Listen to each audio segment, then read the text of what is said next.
걷기와 관련된 많은 영상들을 보셨을 겁니다. 하지만 이만큼 핵심만 다뤄주는 영상은 보기 힘드셨을 거라고 자부합니다. 의사들이 절대 알려주지 않는 하루 1시간 걷기의 비밀.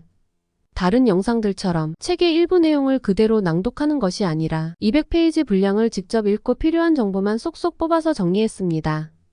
영상 끝까지 보시고 도움받아 가시길 바랍니다. 안녕하세요. 건강한 상식입니다. 구독과 좋아요 눌러주시고 매일 더 건강해지세요. 시작하겠습니다. 오늘 소개해드릴 책은 병의 90%는 걷기만 해도 낫는다입니다. 일본 아마존 건강 분야 1위 베스트셀러로 출간 직후 10만 부가 판매된 책입니다. 저자는 30년 동안 수천 명의 환자를 돌본 일본을 대표하는 가정의학 전문의인 나가오 카제이로 박사입니다. 그는 걷기라는 단순한 운동법이야말로 모든 병을 이겨내는 핵심 비법이라고 말합니다. 암 환자일수록 더 열심히 걸어야 한다. 걸어야 암을 이길 수 있기 때문이다. 누구나 걷기가 몸에 좋다는 사실을 알면서도 잘 걷지 않는다. 하지만 정작 걷기가 얼마나 중요한지 대부분의 사람들은 잘 모른다. 걸으면 병이 낫는다고 믿지도 않는다. 하지만 걸으면 걸을수록 많은 질병은 완치될 수 있다. 걷기 때문에 난처해지는 사람은 의사밖에 없다. 걷기는 결코 괴롭지 않다. 걸으면 행복 호르몬인 세로토닌이 왕성히 분비되기 때문이다. 대부분의 병은 걷기만 해도 낫는다. 걷지 않는 현대인은 늘 아프다. 400년 전 사람들은 현대인의 6배 이상 걸었기 때문에 건강하고 행복했다. 현대인은 일부러 마음먹지 않으면 걸을 일이 없다. 걷기를 잃은 시대에 우리는 행복한 삶을 위해 걸어야 한다. 당뇨병, 고혈압, 고지혈증 등 생활습관병은 식이요법이 우선 권장되나 식사 이상으로 중요한 것이 바로 걷기이다. 걸어야 살이 빠지고 생활습관병에 걸릴 위험이 줄어든다. 치매 예방을 위해서는 뇌경색 약인 실로스타졸을 복용하는 것이 도움이 되고 다음으로 계산하며 걷기가 큰 도움이 된다. 50에서 3을 연속적으로 빼면서 1시간을 걸었더니 뇌에 쌓이기 시작하던 아밀로이드가 사라졌다고 한다. 걸으면 행복을 느끼게 해주는 세로토닌이 나오고 함께 걸으면 안도감과 행복감, 신뢰감을 주는 사랑 호르몬인 옥시토신도 나온다. 치매 환자일수록 누군가가 곁을 지키며 자유롭게 걷도록 도와야 한다. 생활습관병은 걸을수록 개선되며 암 발생 위험을 분명히 줄일 수 있다. 암세포는 유전자 손상으로 발생하는데 걸음으로 면역세포를 활성화해 면역체계를 튼튼하게 유지할 수 있다. 지나치게 격렬한 운동은 오히려 세포나 유전자를 손상할 수 있다. 걷기와 같이 적절한 운동은 NK 세포를 활성화한다. 암 환자는 평소에도 쉬면서 안정을 취하려 하지 말고 부지런히 걸어 체력을 길러야 한다. 위와 장의 기능을 조절하는 것은 자율신경계로 이 기능을 개선하는 최고 좋은 방법은 걷기다. 식물 섬유소를 많이 먹고 잘 걸으면 변비가 없어진다. 걸으면 자율신경이 활성화되어 장운동이 자연스럽게 향상된다. 장내 환경이 나빠지면 유해 세균이 늘어나고 몸 전체의 면역 환경이 악화했다고 할 수도 있다. 장은 다양한 호르몬을 분비하는데 이로 인해 뇌에 영향을 미치기도 한다. 걸을수록 장은 물론 뇌도 건강해진다. 걸으면 항우울제를 사용했을 때처럼 세로토닌과 노르아들드레날린이 분비된다. 세로토닌을 늘리려면 약물보다 걷기를 활용하는 것이 좋다. 하루에 5분, 10분이라도 걸을 만한 기운이 생기면 걷고 항우울제를 최소량으로 복용하면 치료에 도움이 된다. 걷기는 항우울제도 끊게 만든다. 수면 부족은 당뇨병, 비만, 심장병, 심지어 암의 발병 위험을 높인다고 알려져 있다. 수면 부족을 약으로 해결하기보다는 걷기를 통해 극복해보자. 대부분의 수면제는 의존성이 있고 낙상 사고와 치매를 유발할 우려가 있다. 아침에 햇볕을 듬뿍 쬐며 걸으면 체내 시계가 안정되고 수면제를 찾지 않게 된다. 단 것을 가까이 하고 걷기를 멀리하면 섬유근 통증후군, 편두통, 류마티스, 관절염, 아토피성 피부염, 기관지, 천식, 공황, 장애와 같은 뇌 과민증이 발생할 수 있다. 걷기를 통해 뇌가 스트레스에 묻어지면 통증을 느끼는 역치가 높아져 진통제를 덜 찾게 된다. 짧은 시간이라도 좋으니 자신이 걸을 수 있는 만큼 힘을 내 걸어야 한다. 걸으면 관절이 유연해지고 근력이 좋아지며 면역력도 강화돼 약도 의사도 찾지 않게 된다. 감기약은 증상을 완화시킬 뿐 감기 자체를 치료하는 것은 아니다. 감기를 치료하려면 충분한 휴식을 취해야 하고 젊거나 체력에 자신이 있다면 증상이 발현되는 초기에 걷기가 도움이 될 수 있다. 걷기가 생활화된 사람은 기본적인 면역력이 높기 때문에 감기에 잘 걸리지 않는다.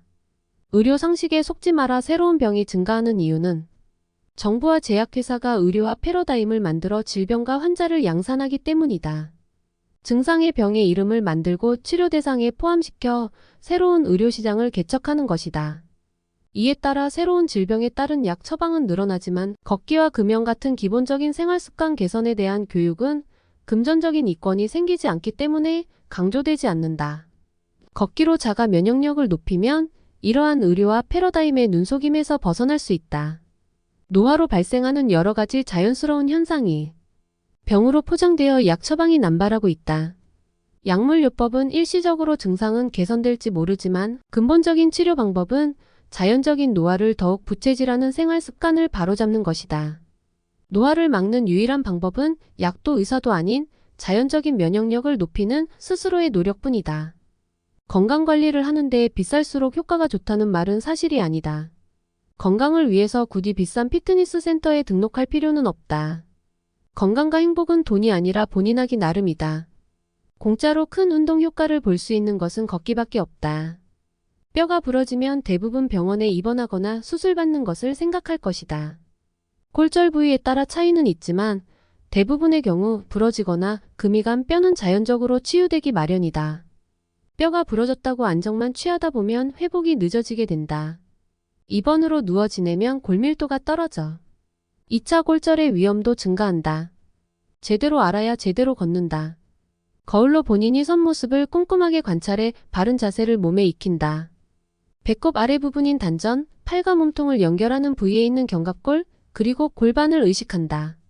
턱을 가볍게 당기고 어깨가 굽지 않도록 가슴을 앞으로 조금 내민다. 등과 허리를 앞으로 구부리거나 뒤로 젖히지 말고 곧게 편다. 배를 앞으로 내밀지 않는다. 마지막으로 좌우 다리에 균등하게 체중이 실리도록 똑바로 선다. 단전에 힘을 주고 항문을 조이고 엉덩이를 들어올리는 골반을 앞으로 기울인 자세로 걷다 보면 틀어진 골반이 제자리를 찾을 수 있고 고관절과 무릎에 무리가 덜 가게 걸을 수 있다. 다리로만 걷지 말고 체중을 분산시켜서 걸어라. 특히 주의할 것은 팔꿈치. 팔꿈치를 뒤로 당기면 온몸의 근육이 가장 많은 견갑골이 움직이게 되므로 상반신 근육을 골고루 쓰면서 걸을 수 있게 된다. 긴장을 풀고 어깨를 쭉 펴면서 걸어라. 걸음걸이가 바르면 스트레칭 효과도 있다. 아랫배에 힘을 주고 머리 위에서 끈으로 정수리를 잡아당긴다는 느낌으로 등을 편 다음 가슴을 열고 모델처럼 걸어보자. 상반신과 하반신을 모두 사용하며 걷기에 더해 생각하면서 걸으면 그 효과가 훨씬 더 좋다. 50부터 3을 빼면서 걷기와 끝말잇기를 하며 걷기, 등 머리를 쓰며 걷거나 동서고금의 실을 읊조리면서 걸으면 걷기가 더욱 재미있고 즐거워질 것이다. 마음에 꼭 맞는 걷기 좋은 운동화를 고르기 위해서는 3가지를 명심하라. 첫째는 걷기에 특화된 신발을 고를 것, 둘째는 자신의 발 모양에 잘 맞는 것을 고를 것, 셋째는 걷기 의욕을 자극하는 신발을 골라야 한다는 것이다. 꼭 맞는 운동화를 샀으니 꼭 걸어야겠다는 동기부여가 될 것이다.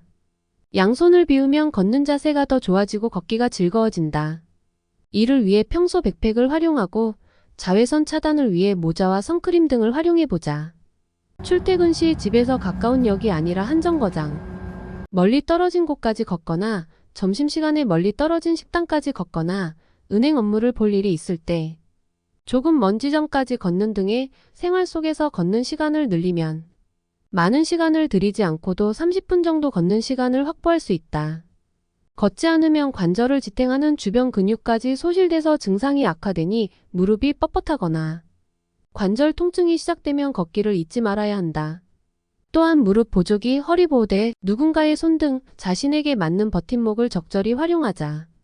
지팡이 2개를 쥐고 뒤로 밀면서 걷는 노르딕 워킹을 활용하면 견갑골을 움직일 수 있고 같은 시간 동일한 걸음을 걸어도 보통 걷기보다 에너지 소비량이 높다. 알맞은 운동량이라는 점에서 걷기보다 좋은 운동은 없다. 만약 걷기만으로 부족하다면 달리기보다는 춤추기를 추천한다. 춤은 리듬감 있게 움직이고 상반신도 충분히 사용한다. 걷기의 연장으로 간단한 춤을 따라 해보자. 걸으면 인생이 달라진다. 평소에 잘 걷는 사람에게는 만족감이 넘치는 세로토닌 얼굴이라는 독특한 표정이 있다. 세로토닌 얼굴은 기분 좋은 얼굴이라고 해도 되겠다. 걷기만 해도 행복하고 기분이 좋아진다. 특히 정년 후에 찾은 여유로운 시간을 활용해 걷기의 즐거움에 눈 뜬 사람들을 보면 긍정적이고 생기 넘치는 인상이 느껴진다. 바쁘더라도 시간을 내서 걷다 보면 일과 공부의 효율이 올라간다. 걸으면 혈액순환이 개선돼 뇌내의 산소량이 증가하므로 두뇌 회전이 빨라지고 뇌가 자극되어 신경세포가 늘어나면서 신경회로가 많아져 머리가 좋아지게 된다. 걷기를 통해 각 신체기관의 젊음을 지킨다면 그것은 곧 장기의 집합체인 우리의 몸이 젊게 유지된다는 뜻이다. 걷기는 수명 연장에도 도움이 된다. 평균 수명의 증가로 이제 100세 시대를 앞두고 있다. 하지만 오래 사는 것보다 더 중요한 것은 건강하게 오래 사는 것이다. 잘 걷기만 해도 신체기관이 젊어지고 수명이 연장된다. 걷기는 굳은 뇌를 깨우는 가장 간단하고 빠른 지름길이다. 본인의 체력에 맞춰 충분히 걷는 사람은 무엇보다 뇌가 건강해진다. 뇌가 변하면 사고의 틀도 달라지고 삶이 풍요로워진다. 걷기에는 복잡한 머릿속을 정리해주는 효과가 있다. 진정한 리더는 걷기의 가치를 알고 있다. 걷기는 질병만이 아니라 인생 그 자체를 변화시킨다는 사실을 깨닫게 된다. 역사 속의 수많은 위인들도 걷기를 통해 다양한 진리에 눈뜨고 예술적인 재능을 꽃피울 수 있다. 걸으면 병을 예방할 수 있다. 걸으면 치매를 막을 수 있다. 걸으면 우울증도 개선된다. 걸으면 머리가 변한다. 걷기만 해도 약과 의사가 필요 없어지는 병이 수없이 많다. 지금 바로 걷기를 바란다. 간암 환자일수록 더 열심히 걸어야 한다. 걸어야 암을 이길 수 있기 때문이다. 누구나 걷기가 몸에 좋다는 사실을 알면서도 잘 걷지 않는다. 하지만 정작 걷기가 얼마나 중요한지 대부분의 사람들은 잘 모른다. 걸으면 병이 낫는다고 믿지도 않는다. 하지만 걸으면 걸을수록 많은 질병은 완치될 수 있다. 걷기 때문에 난처해지는 사람은 의사밖에 없다. 걷기는 결코 괴롭지 않다. 걸으면 행복 호르몬인 세로토닌이 왕성히 분비되기 때문이다. 대부분의 병은 걷기만 해도 낫는다. 걷지 않는 현대인은 늘 아프다. 400년 전 사람들은 현대인의 6배 이상 걸었기 때문에 건강하고 행복했다. 현대인은 일부러 마음먹지 않으면 걸을 일이 없다. 걷기를 잃은 시대에 우리는 행복한 삶을 위해 걸어야 한다. 당뇨병, 고혈압, 고지혈증 등 생활습관병은 식이요법이 우선 권장되나 식사 이상으로 중요한 것이 바로 걷기이다. 걸어야 살이 빠지고 생활습관병에 걸릴 위험이 줄어든다. 걸으면 우울증도 개선된다. 걸으면 머리가 변한다. 걷기만 해도 약과 의사가 필요 없어지는 병이 수없이 많다. 지금 바로 걷기를 바란다. 영상을 끝까지 시청해주신 분들과 가족분들까지도 항상 건강하고 행복한 삶을 영위하시기 바랍니다. 소중한 주변 분들에게 좋은 건강 정보를 공유해주세요. 언제나 건강한 상식이 함께하겠습니다. 감사합니다.